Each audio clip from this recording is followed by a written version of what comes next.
Okay, now Tom Cruise created a controversy about all this, since we're talking about Scientology earlier, even though your organization is totally separate from Scientology, and it, you know, even though it originated from people who were Scientologists, it's really not directly connected to that organization. Is that correct? That is correct. They're two separate organizations. Now Tom got into some trouble, and I love Tom Cruise, but what was the controversy? He had, you know, someone was taking antidepressants in Hollywood, and he criticized it, or something to that degree, and then it just created a big. I'm not really certain. I don't really follow the news media as far as celebrities and pop stars and so forth. But you know, I do know that they have a vested interest in going out there and creating a story, and you know, they're very good at turning anything Tom Cruise says. I mean, he can jump on a couch on Oprah, and the next thing you know, he could say, "I like cheesecake," and I'm sure that would somehow be turned into a scandal. He was happy. He found Katie Holmes, and the next thing you know, they got a family. Little Surrey running around, and so does Tom Cruise ever come over and talk to you? No, not really. Doesn't not really come really. and hang out. We don't have that kind of relationship, but he probably has the video. I mean, he probably I'm certain he is does. aware of the situation. So, okay, here's my question. What's the overall solution to this? I mean, should the psychiatric profession just back off of all these bizarre treatments? I mean, and try more natural type treatments, or, I mean, what's the alternative? Well, you know, there was not too long ago, there's actually out in Los Angeles something called the Industry of Death Museum, where people can go through and see the history of psychiatry and become familiar with all this stuff.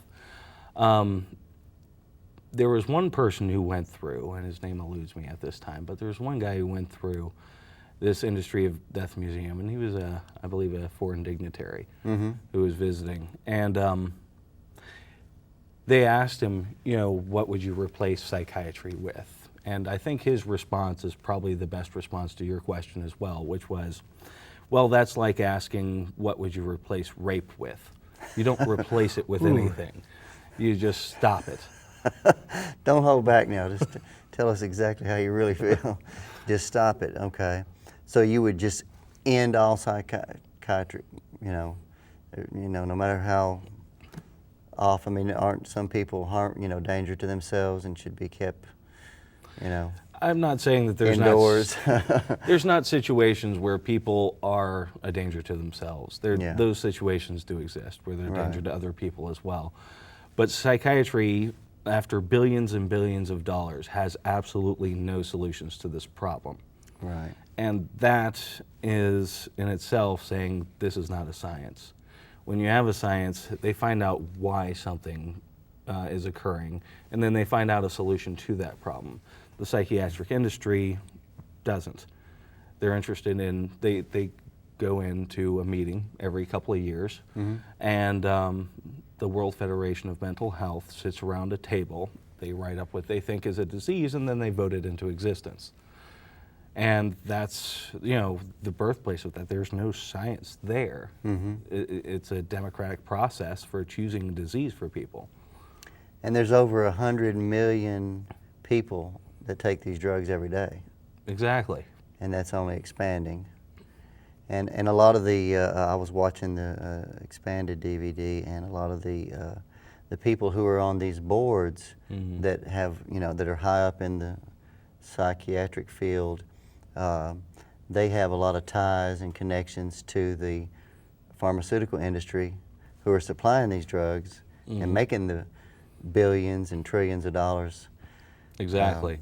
There's actually a professor of psychiatry at Harvard University who was being investigated, and they asked him, how many kickbacks are you getting back from the drug companies? And initially he was saying maybe $100,000 a year. And then when he was reminded that he was under oath, he came back after doing a little research and came up with a figure well over $1 million a year. Wow, so he had forgot about that other 900,000. Exactly. Quite convenient. Just kind of slipped by. He just thought that was a perk of. So you know, it's just a legalized drug dealer, but the drugs are bad. I mean, they'd be better off taking drugs off the street almost. Okay. Do you have a final statement or final thought that you can share with the audience? Well, this is a serious situation, and I would like everybody to definitely go to www.cchrnashville.org and check out our website, and leave a blog. We've left an open blog for people to, or forum for people to register their thoughts and so forth, and get a copy of this DVD so Right. they can get the full story, and that's available at cchr.org. Gerry Scott, we thank you for being our guest on Mystery Us. Well, thank you so much for having me.